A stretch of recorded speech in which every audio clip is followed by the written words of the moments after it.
پاکستانی پوځیان بیا چیرته ووژل شول، چا وژلي دي او ولې؟ عمران خان یې په مقابل کې څه وویل؟ دغه ښه او زبردست خبر تر اخره وګورئ.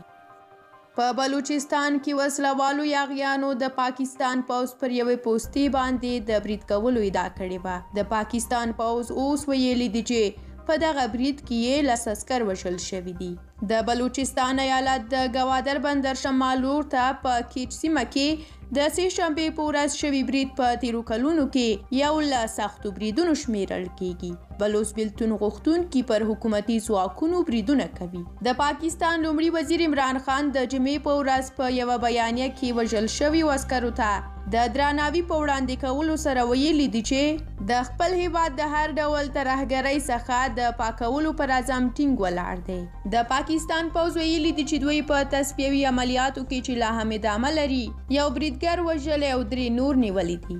بلوچ لیبریشن فرنټ چې پاکستاني یاغي ډله بولي د دغه برید مسؤلیت پر غاړه اخیستی دی. دغې ډلې رویټرز خبري اژانس ته په استول شوې یوې اعلامیې کې ادعا کړې ده چې 12 عسکر یې وژل شوي دي او د دوی یو غړی هم وژل شوی دی.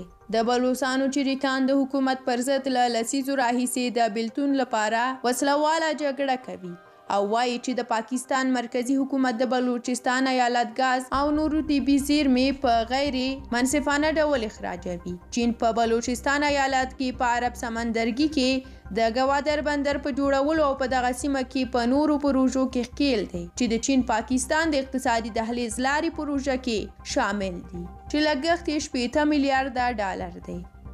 له تاسو ډیره زیاته مننه چې ویډیو مو تر اخره ولیده. د پاکستانی پوځیانو د وژل کېدو په اړه د لا ډیرو خبرونو لپاره زموږ یوټیوب چینل در سره سبسکرایب کړئ. تر بلې ویډیو د خدای